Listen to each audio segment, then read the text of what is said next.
안녕하십니까. 지금부터 예도는 쇼펜하우어의 의지와 표상으로서의 세계 두 번째 강좌를 시작하겠습니다. 첫 번째 강좌는 이미 거의 1년 전에 했던 거를 되살리고 두 번째 오늘 강좌에서는 조금 세밀하게 들어가겠습니다. 그래도 여러분들이 1차 자료를 읽는 데에 첫 번째 강좌 갖고는 모자랄 것 같고, 두 번째 강좌에서 세 번째도 있을 가능성도 있어요. 그러니까 오늘은 주로 충족 이유율을 표상에 적용시키는 이러한 부분을 주로 세밀하게 예도가 다루겠습니다. 그러니까 의지와 표상으로서의 세계 두 번째 오늘 시간인데, 오늘 강좌에서는 특히 의지와 표상으로서의 세계 제1권에 나오는 거죠. 4권, 5권까지 있는데 1권에 나오는 충족 이유율을 적용시키는 그 부분을 예도가 집중적으로 여러분들에게 강좌를 열겠습니다. 그러니까 쇼펜하우어는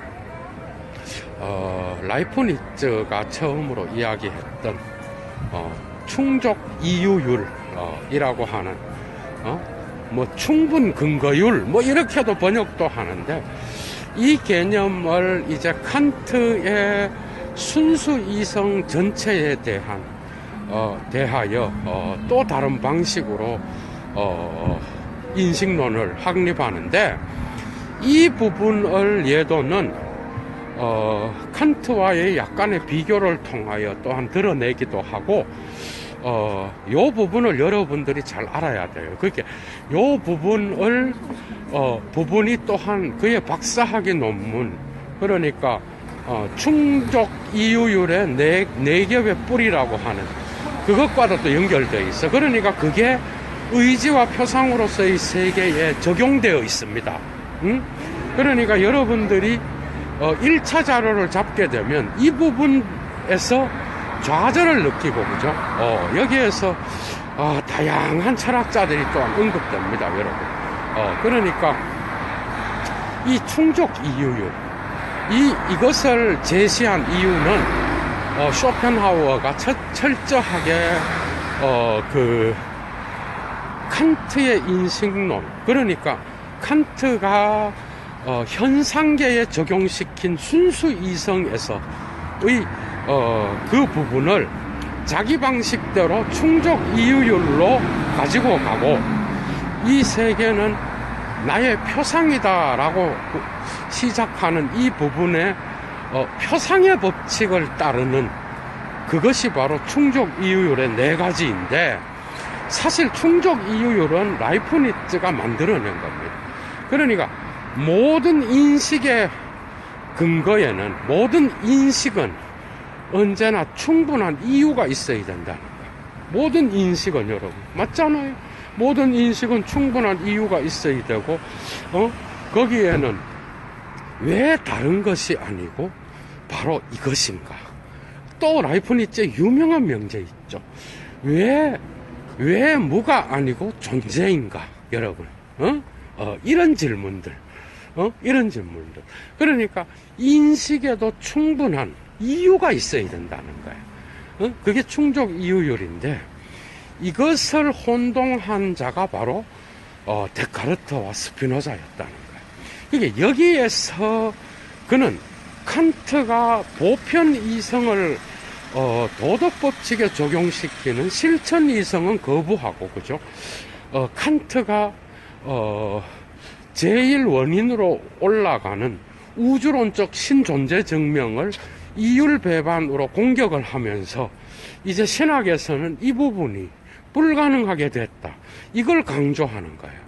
이 충족 이유율은 어떻게 보면은 쇼펜하우어의 무신론적 사유와도 밀접한 연관이 있어요, 여러분. 그래서 여러분들이 이 충족 이유율의 네 가지, 그러니까 첫 번째가 배열된 생성입니다. 두 번째가 인식이야, 엘켄트니스. 세 번째가 자인, 존재고, 네 번째가 행위입니다. 펠레멘인데, 여러분들이 아셔야 되는 게, 이러한 행위와 인간의 행위, 그 다음에 인간의 거꾸로 올라가면은 또한 인간의 존재, 그 다음에 인간의 인식, 그 다음에 인간의 생성, 이 모든 것들에는 이유율이 있다라고 본 거예요. 그래서 이렇게 네 가지로 나누게 되는데, 이것을 라이프니츠는 이 충족 이유율에 근거하여 자기의 합리주의 철학을 성립합니다, 여러분. 거기 모나드 이론도 이 충족 이유율과 연관이 되어 있고 한데, 이 부분에서 쇼펜하우어가 주목하고 공격하는 게 뭔가 하면은, 여기로부터 중세든 근대든 스피노자든 데카르트든 중세, 또한 아퀴나스든 그 다음에 스콜라 철학이든, 그 다음 이런 철학자들이 제1원인으로 갖고 갔다라는 거예요. 이건 물론 또한 부동의 동자라든지 아리스토텔레스라든지 또한 플라톤으로까지 올라갈 수 있습니다. 이 충족 이유율을 제1원인으로 올라가서 실체 개념을 만들면서 그 제1원인을 신으로 규정한 이것을 거부하는 거야. 이해가 돼요? 여기에서 쇼펜하우어 철학의 가장 핵심적인 것이 들어있는 거야. 그러니까 결국 충족 이유율을 그러니까 이 이유를 원인으로 해석하여 인과법칙에서 그 제1원인을 찾아 올라가서 실체 개념을 이야기하는 이런 모든 철학은 전부 다가 신학이 이런 짓거리를 한다라는 거예요. 그런데 칸트가 이거를 제대로 해놨는데, 헤겔이나 피테나 쉘링은 또 다른 방식으로 이러한 표상의 법칙을 따라야 되는, 이게 현상계죠. 뭐 이해가 되죠. 이제 그게 여기에 핵심이 있는 거야, 여러분. 그러니까 이 현상계, 칸트가 인식의 한계를 정해놓고 신이라든지 자유라든지 무슨 영혼 불멸과 같은 이런 것들을 한계를 정하고, 이런 거는 우리가 순수 이성으로 파악할 수 없는 거예요. 그런 것들은 우리의 감각 직관에 소요될 수 없는 그런 거죠. 그러니까 칸트가 한계를 정해놓은 여기까지 쇼펜하우어 철학에서 매우 중요한 거예요. 그런데 이 한계를 정해놓고 이율 배반을 이야기했던 이 칸트를 소중히 여기는데, 칸트가 실천 이상에서 신을 요청하는 이 부분은 거부하는 거예요. 그러니까 쇼펜하우어가 다 칸트를 따르는 건 아니야. 그런데 중요한 거는 이 부분에서 이제 갈라지게 되는데, 사실은 칸트의 그 순수 이성 비판에서 카우사 수위로 올라가는 제1원인으로 올라가는 이러한 우주론적 증명은, 신존재 증명은 불가능하다 그랬잖아. 그러니까 이 불가능성을 소중히 여겨야 되는데, 피테 쉘링 그 다음에 헤겔은 이러한 표상의 법칙을 따라야 되는 이 충족 이유율을 심지어는 물 자체에다가 적용시켜서 그 물 자체로까지, 예지계로까지 올라가서 이 현상계를 예지계로 확립함으로써 여기에서 철학의 사이비 철학이 탄생하게 됐다, 이래나가는 거라. 이제 이해가 되죠. 그래서 이 충족 이유율을 제대로 알아야 되는 거예요. 그러니까 데카르트의 착각은 뭐예요? 데카르트의 착각은 이 충족 이유율은 철저히 표상의 법칙을 따르는 건데, 이것을 인식의 원인이라든지 충족 이유를 인과관계에서의 원인자와 인식 이유를 착각했다라는 거예요. 인식 이유라고 하는 이 충족 이유율에서 말하는 모든 인식에는 충분한 이유가 있고 왜 이것이어야 되고 저것은 안 되는가라는 이런 것들을 이야기해야 되는 건데 여기에 원인을 집어넣어 갖고 슬그머니 신존재 증명을 했다는 거예요. 이 혼돈이 스피노자에게도 나타나는데 스피노자는 이걸 혼돈해 갖고 제1원인을 일자로 갖고 가면서 그것을 자연, 신, 여기서 신 개념을 안 썼으면 아마 제가 볼 때는 쇼펜하우어의 공격을 안 받았을 가능성도 있죠. 그래서 범신론적으로 갖고 가는 계기가 됐다라는 거예요. 이 세계는 제1원인 이딴 거 없다라는 거예요. 결국은 핵심은 그러니까 이 세계는 결국은 내가 표상으로 보는 게 다인 거예요. 표상의 주인은 인텔렉트 지성입니다. 표상의 주인은 페얼슈탄트 오성입니다. 표상의 주인은 이성입니다. 그러니까 지성이 자기의 표상으로서 볼 수 있는 거는 이 세계는 나의 표상으로서만 드러나는 거예요. 그래서 여기에 충족 이유율을 적용시키는 거예요. 그래서 라이프니츠의 충족 이유율은 단지 인식에만 근거를 하고 이런 것들이 볼프는 논리학에 적용시키는 것까지는 좋았지만은 여기서 충족 이유율은 논리학에서의 동일률이나 모순율을 이야기하는 게 아니야. 다시 말하면 논리적 이유를 충족시켜야 된다라는 것도 있지만은 현실 세계에서 실제로 그 이유를 충족시켜야 된다라는 거예요. 이게 바로 충족 이유율이에요. 그러니까 실제로 논리학에서의 판단 근거로서만 사용되었던 그러한 충족 이유율이 아니라 실제 현실 세계에도 이러한 이유가 분명해야 된다라는 거예요. 그렇다 그러면 칸트의 현상계와 일치할 수 있는 거죠. 그래서 결국은 이 충족 이유율을 칸트만이 제대로 파악을 했다라고 이야기를 하는 거예요. 칸트는 두 가지를 이야기하죠. 여러분, 예도의 칸트 강좌 9개의 이 부분을 조금 세밀하게 다루었는데 여러분들이 들어야 되는 게 이거예요. 그러니까 모든 인식에는 이유가 있다.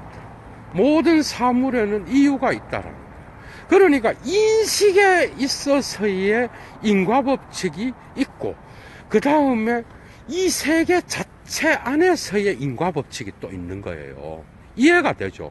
그러니까 이 뉴턴의 법칙이 세계 법칙에서도 적용되고 오성의 범주표 안에도 인과가 있는 거예요.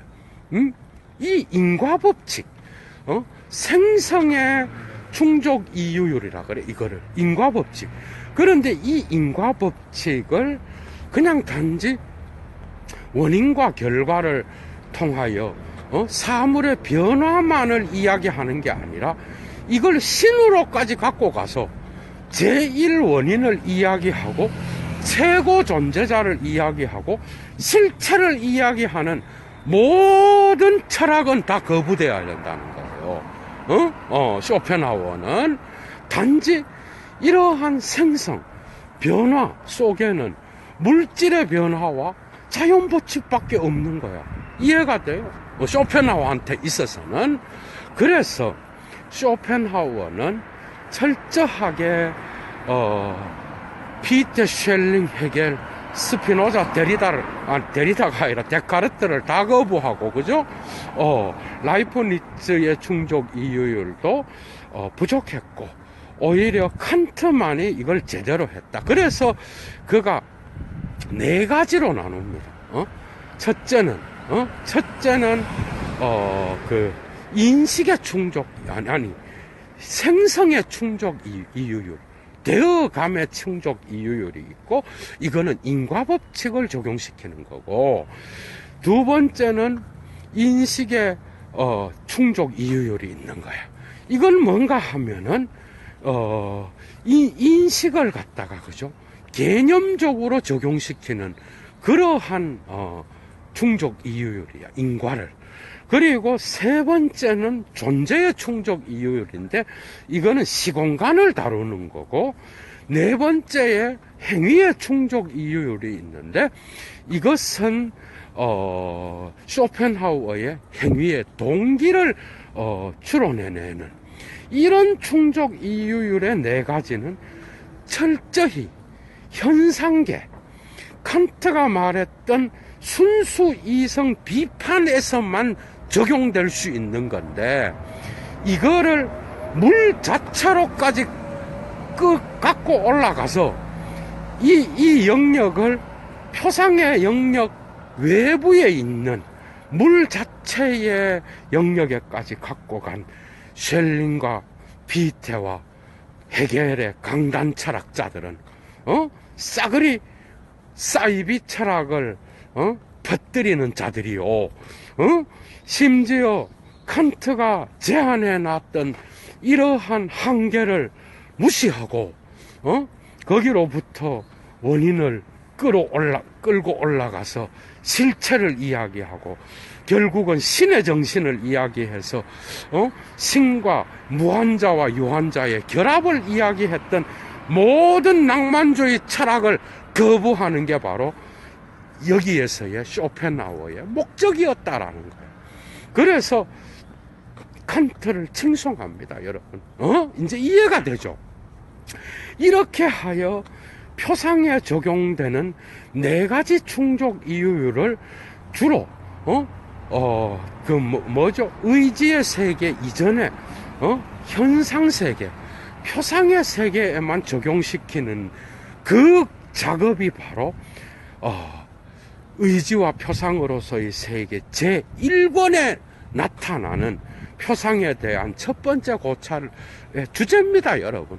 그러니까 여러분들이 처음에 충족 이유율 나온다고 뭐 이런 게 또 나오나 이러지 말고, 이러한 것을 토대로 하여 여러분들이 그것을 여러분들이 잘 적용을 해서 끝까지 따라가면은 충분히 1차 자료도 극복할 수 있다라는 거야, 여러분.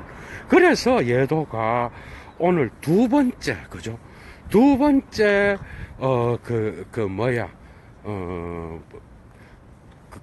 의지와 표상으로서의 세계의 두 번째 강좌에서는 이 충족 이유율과 또 다른 쇼펜하우어의 철학이 탄생되는 독자성을 설명하고, 또한 다른 철학자들과 다른 부분이 바로 여기에 기인하고 있다라는 것을 예도는 밝히고자 하는 겁니다. 그래서 이 강좌는 조금 세밀하게 들어간 거예요.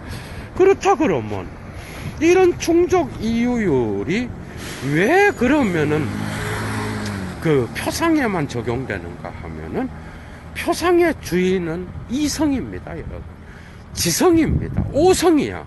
그러니까 이것은, 이 이성은 표상의 세계에서 자연 법칙을 연구하는 물리학이라든지, 그 다음에 이 세계의 어떤 법칙들을 연구하는 모든 현상 학문들이 다 여기에 속하는 거예요.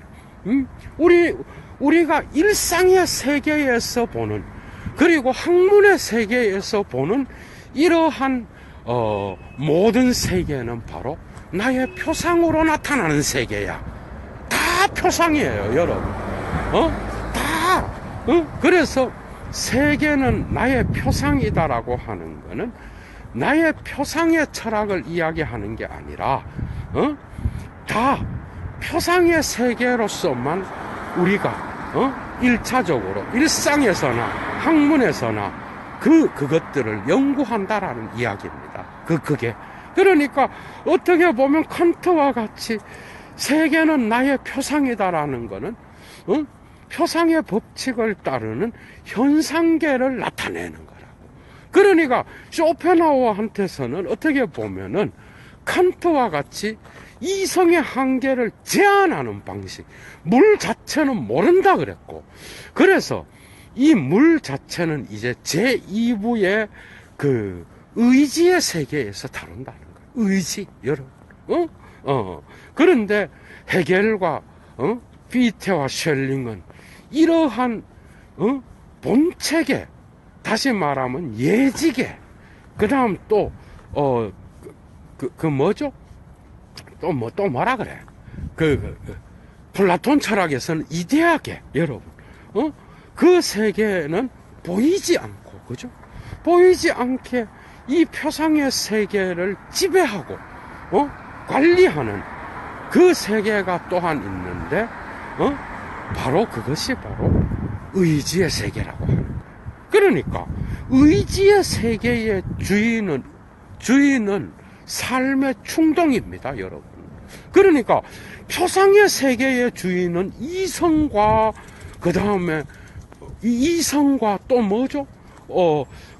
지성과, 인텔렉트와 오성이 다 될 수 있지만, 이 이성이 지배하는 세계가 다가 아니라는 거예요. 이건 단지 현상계에만 나타나는 것이고, 본체계에서로 들어가게 되면은, 이 표상의 세계를 움직이는 그 표상의 세계 너머인데 제가 볼 때 배후가 나을 것 같아요. 표상의 세계의 배후를 지배하는 그러한 세계가 있는데 그게 바로 의지의 세계라는 거예요. 그러니까 여기서 칸트에 대한 비판이 일어납니다, 여러분. 의지의 세계를 다룰 때. 그러니까 칸트는 물 자체를 현상과 본질을 구분하면서 거기까지는 좋았다는 거야. 우리의 인식은 이러한 표상의 네 가지의 충족 이유를 따른다는 것으로 칸트의 철학을, 칸트는 이래 나누잖아. 여러분도 알다시피 감각직관하고 오성의 개념하고 이 두 가지를 확실히 나누잖아요. 그리고 이거를 통합할 수 있는 이성의 능력을 이야기하면서 이념을 이야기한다고. 그런데 이런 것들을 그는 충족 이유의 네 가지로 나누어서 표상의 법칙을 따르는 그 이유율에 근거하여 자기의 인식론을 확립하는 거예요, 여러분. 이게 바로 쇼펜하우어의 핵심적인 인식론이라고 할 수 있어. 그러니까 라이프니츠의 충족 이유율의 개념을 갖고 와서 거기에서 인과적인 것을 강조하는 인과 법칙에서 제1원인을 쳐올라가는 모든 관념론의 철학과 낭만주의 철학이죠. 그 이전에 스피노자와 데카르트까지도 이 실체와 제1원인을 올라가서 절대자라든지 이거를 누구죠? 피테부터 절대자로 바뀌잖아요, 여러분. 다스 아프졸루테. 그러니까 그 절대자라는 개념이라든지 실체라는 개념이라든지 이 모든 철학에는 쇼펜하우어가 볼 때는 그리스도교의 신학이 들어와 있다는 거야. 그런데 쇼펜하우어가 볼 때는 그런 거 없다는 거야.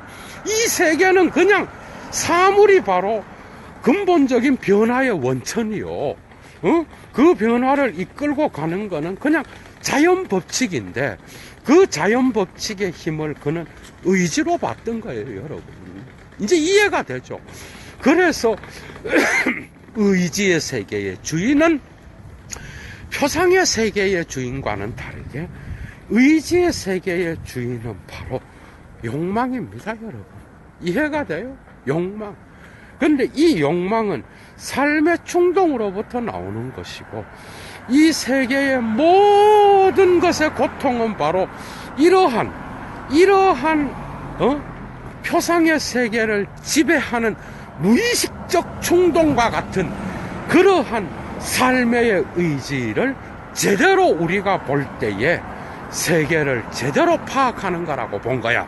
그러니까 칸트가 단지 물 자체 딩한지히로 이야기했던 것을 비판하면서 그 자리에 이제 쇼펜하우어는 뭘 넣는 거야?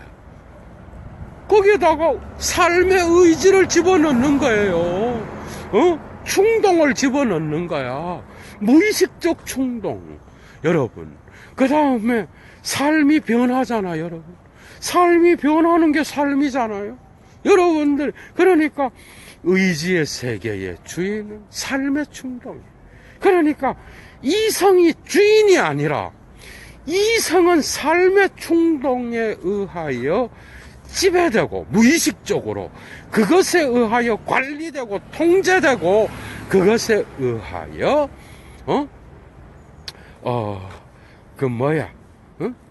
자기 자신의 그 모든 것들을 행사한다는 거야. 그게 이성이 표상의 세계에서만 주인의 노릇을 하는데 그 배후에는 여러분 프로이트랑 다른 게 뭐 있어? 이해가 돼요? 이게 니체로 갑니다, 여러분. 니체는 이거를 아주 근본적으로 문화에다가 적용시키는데 니체는 탁월하죠, 여러분. 여러분 융이 환장을 했겠지, 이 쇼펜하우어의 철학에서. 그렇지 않겠어요? 집단 무의식. 이거는 인식 안에 있는 게 아니야. 인식 안에 있는 무의식의 충동만이 아니야. 인식 바깥에서 모든 자연 세계를 무기물과 유기물과 모든 자연 세계의 바람까지도 통제할 수 있는 그 모든 것들을 힘으로서 본 거야. 충동으로 본 거예요. 힘. 탁월하죠. 그래서 프로이트든 융이든 누구든 락강이든 들레즈든 간에 무의식을 갖고 와서 이야기하는 자들은 다 뭘 이야기해? 힘을 이야기합니다. 힘을. 맞죠? 프로이트의 카덱시스는 뭐야? 예도의 5분 강좌도 좀 들어보셔. 카덱시스가 뭐야? 성에너지의 집성체야, 여러분. 성에너지의 집성. 에너지는 뭐야? 힘이야, 여러분. 그래서 그는 그것을 경제학이라고 이야기를 해요. 프로이트도 그렇게 나갑니다. 아니, 리케르가 프로이트 해석에서 탁월한 걸 보였는데 그걸 경제학으로 이야기한다니까. 수력학이라 그래요, 여러분. 그 에너지를 계산하는 거야, 욕망의 에너지를. 락강도 그렇게 나가잖아, 여러분. 다 해놨잖아, 예도가. 그런데 그 이전에 쇼펜하우어가 있었어요, 여러분. 그러니까 이 쇼펜하우어 어째 뭐 스피노자도 좀 여기 들어가, 제가 볼 때는. 그런데 쇼펜하우어, 니체, 프로이트, 락강 다 뭐야? 오늘 의심의 해석학자들이야, 여러분. 문화를 분석하고 뭐예요? 이성 니가 이미 여기에 포스트 모던적 사고가 들어있는 거예요. 이성 니가 백날 표상을 갖고 지랄해봐야 네 배후에 있는 뭐가 있다는 거야. 의지가 있다는 거지. 욕망이 니를 지배한다는 거야. 그거는 모르고 가면 쓰지 말라는 거거든. 네 허위 의식 갖고 있잖아, 이 말이에요, 여러분.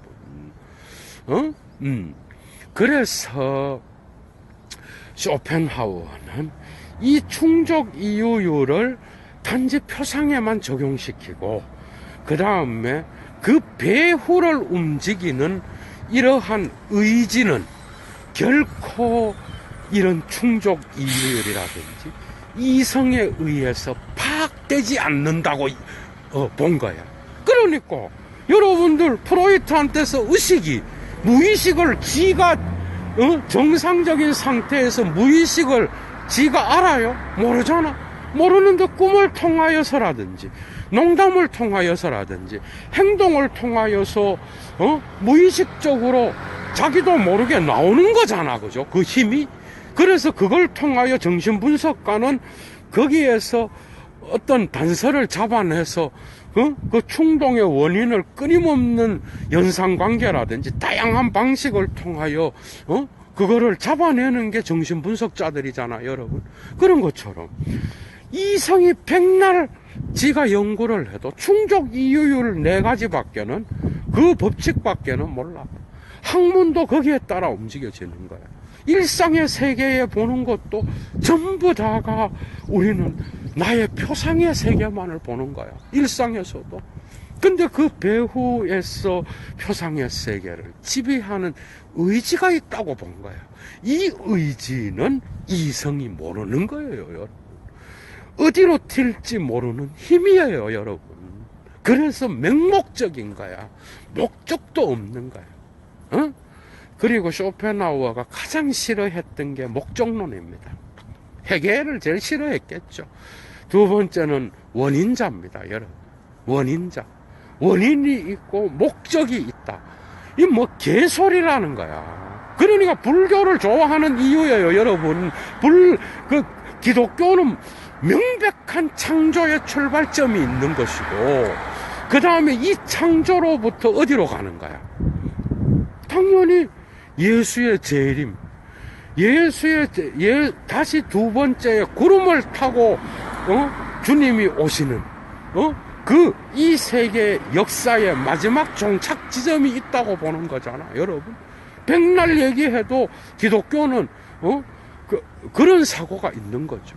그런데, 쇼펜하우어는 그런 게 어디 있어? 원인, 충족 이유율의 네 가지를 해서 특히 인과관계를 착각해서 첫 번째, 생성의 존재로 생성을 다루는 충족 이유율에서 인과를 착각해서 제1원인으로 갖고 갔던 모든 철학, 제1원인에서 실체나 신의 개념을 이야기했던 모든 철학을 다 까는 거야, 여러분. 그런 거 없다. 이 세계는 사물의 움직임이요. 단지, 이 사물의 움직임과 자연 법칙밖에 없는 거야. 그냥, 왔다가, 봄, 여름, 가을, 겨울이 되면 변화되고, 그 자연 법칙에 따라서, 변화와 생성을 거듭해 나가는 그러한 자연밖에는 없다는 거야. 그 힘을 지배하는 게 바로 의지적 충동이고, 그게 바로 삶의 충동이라고 봤던 거예요, 여러분. 그런데 이 삶의 충동이 바로 본체계로 들어가는 거야, 칸트에. 그러니까 칸트의 물 자체를 어떻게 보면 무의식적 충동으로 갖고 간 거야. 탁월한 거예요, 여러분. 희한한 철학입니다. 맞죠? 그러면서 그의 욕망론도 이런 것들로부터 나오는 거예요, 여러분. 그러니까 아무리 이성적이고 지성적인 놈도 지 표상으로서만 세계를 보는 거지, 그 배후를 움직이는 의지작용에 대해서는 어떤 인간의 지성도 알 수 없다라는 거예요.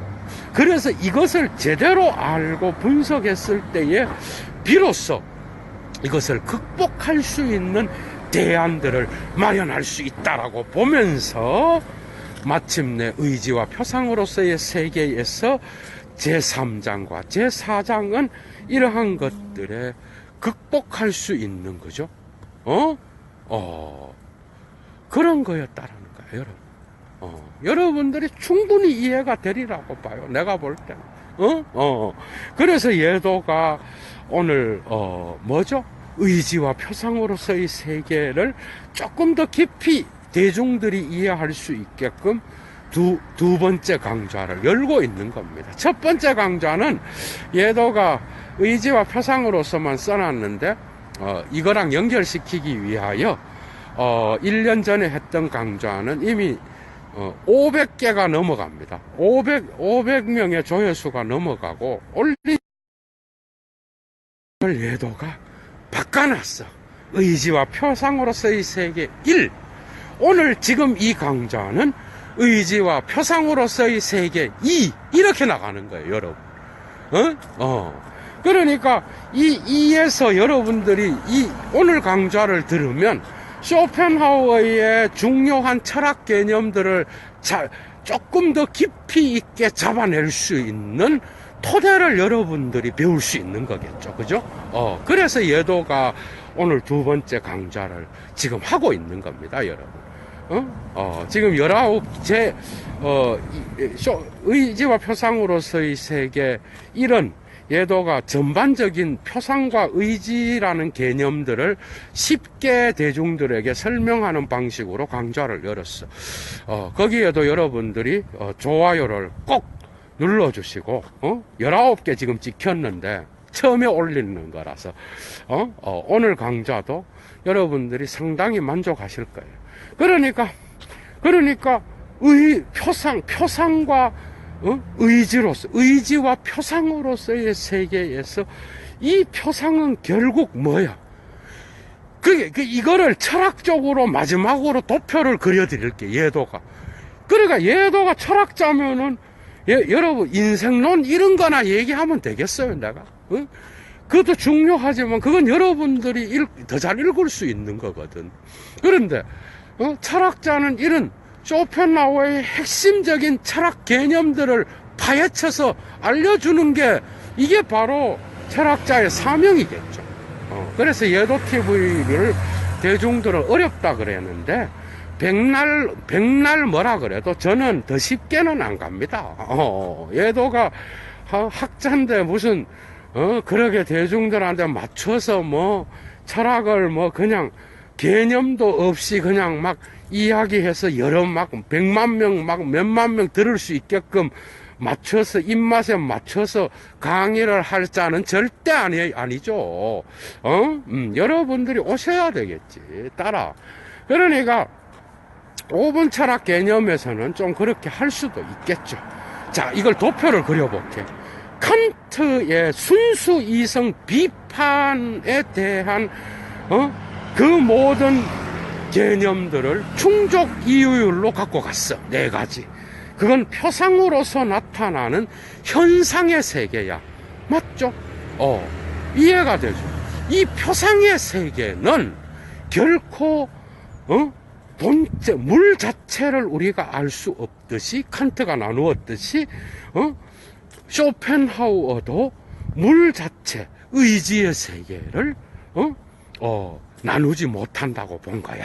그런데 칸트는 이 물 자체를 세계의 실제와 연결시켜서 선험적 구조로 갖고 갔다 그러면 이것을 쇼펜하우어는 표상의 세계 배후를 움직이는 무의식적 충동의 세계, 삶의 세계, 그 다음에 이데아계, 그러니까 다 연결되는 거예요.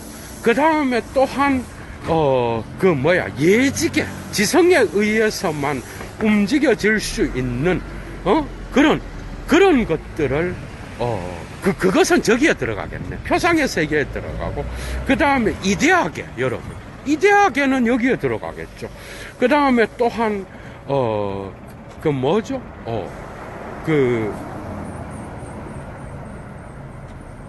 요게 특징적인 건데, 프로이트가 말했던, 융이 말했던 무의식의 욕망의 힘을 이 칸트가 말했던, 다시 말하면 이데아의 예지적인 것으로만 볼 수 있다라고 했던 그 이성을 저쪽으로 갖다 놓고 그 자리에다가 무의식적 욕망의 힘을 물 자체에다 집어넣었다는 거예요. 이거는 아주 탁월한 거예요. 이거는 이도식은 어떤 철학자도 한 적이 없어. 그러니까 물 자체가 바로 그게 뭔 말이야? 이걸 프로이트적으로 말하면 이렇게 됩니다. 물 자체, 그러니까 의식이 본질이 아니라 무의식이 본질이라는 거야. 이해가 돼? 무의식이 본질이고 의식은 무의식의 지배를 받는 거라는 거야. 그리고 락강도 이쪽으로 갈 수 있어요. 락강도. 그런데 조금 다르죠. 바로 적용하긴 어려워. 그러니까 다시 말하면 우리 물 자체를 거기다가 물 자체를 의지를 집어넣음으로써 거기에다가 문화 무의식을 이야기할 수 있는 출발점을 니체한테 주었다는 거야. 예도는 여기에 대하여 엄청난, 그리고 칼 융이라든지 레비스트로스라든지 이런 자들도 여기로부터 영향을 받을 수밖에 없겠죠, 여러분. 그러니까 쇼펜하우어의 인식론은 의외되는 거예요. 인식 배후를 움직이는 충족 이유율이 적용되지 않는 그러한 욕망의 세계, 삶의 충동, 그 다음에 힘, 자연력, 사물을 움직이게 만드는 자연력, 이런 것도 다 의지입니다, 여러분. 그 다음에 폭포가 막 떨어지는데, 그 다음에 봄, 여름, 가을, 겨울의 변화를 움직이는 이런 모든 것, 그 다음에 인간의 근원적인 충동. 이게 바로, 이성을 지배한다라고 본 거야. 그게 의지는 욕망과 연결되어 있는 거예요. 힘과 연결되어 있는 거야. 그래서 도식을 그리면 이런 방식으로 포스트 모던에까지도 영향을 미치게 됐고, 니체가 이걸 따라했다라고는 건 아닌데, 니체가 대단한 게 이걸 갖고 가서, 참 프로이트 이전에, 이 문화의 무의식적인 것들을 다, 끄집어내고, 그거를 폭로하고, 그 문화의 집단 무의식의 허위의식을 폭로했다라는 거. 대단한 거죠, 여러분. 그게 바로 이러한 의지의 철학에서 어느 정도의 통찰을 니체가 얻고 있다라는 거. 재밌죠?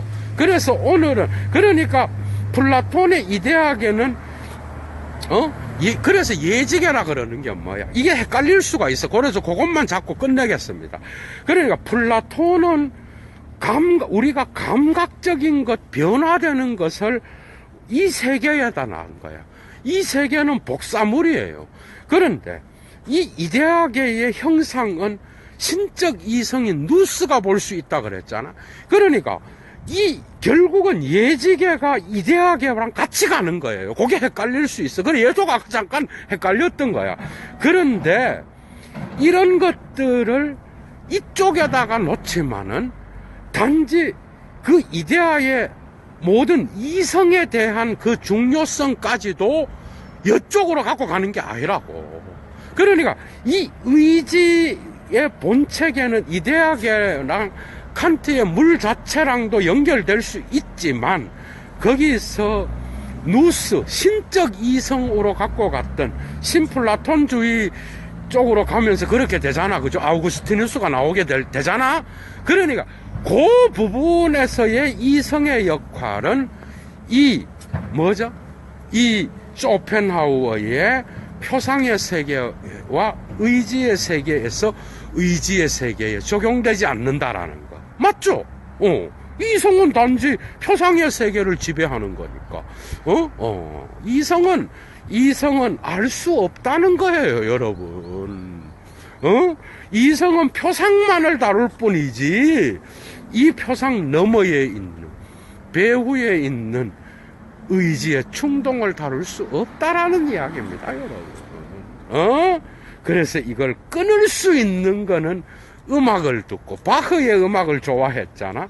음악의 형식주의, 음악을 듣고 일시적으로 우리는 이 의지로부터 벗어날 수 있는, 이 세계의 고통을 가져오는 의지로부터 벗어날 수 있고, 그 다음에 해탈의 과정, 연민을 통하여 우리가 타자들에 대해서 고통을 함께 나누고, 그 타자와 연민을 가지고 그 사람들과 함께 이 세계 안에서 사랑을 실천하고, 그럴 때에 우리는 비로소 끊임없는 도를 통하여 우리는 이 해탈의 닐바나의 경지에서 이 세계에 보이는 현상 세계의 표상이 하나의 환상임을 알게 되고, 그죠? 이거 같이 갈 수, 그래서 칸트 철학이 불교로 갈 수 있는 거예요, 여러분. 갈 수 있고, 그 배후를 지배하는 이 욕망의 덩어리까지도 우리는, 그죠? 어느 정도 극복할 수 있는 대안을 우리는 마련할 수 있다. 그래서 불교의 그러한 해탈이 바로 완전한 극복을 할 수 있는 길이요. 예술은, 음악과 같은 그런 예술은 그냥 일시적인 극복에 불과한 수단이었다. 이렇게 나간다는 거예요. 몰라요. 세 번째 예도가 볼 때 조금 더 철학적으로 여러분들에게 의지와 표상으로서의 세계를 읽는 데에 도움이 될 만한 일반인들이 접근하기 어려운 개념들이 또 나타나게 되면 또 강좌를 열겠습니다. 그런데 쇼펜하우어의 욕망론은 예도가 따로 또 다뤄야 될 것 같아요. 어제도 오늘 두 번째 의지와 표상으로서의 세계 강좌 마치겠습니다. 좋은 하루 되십시오. 주스.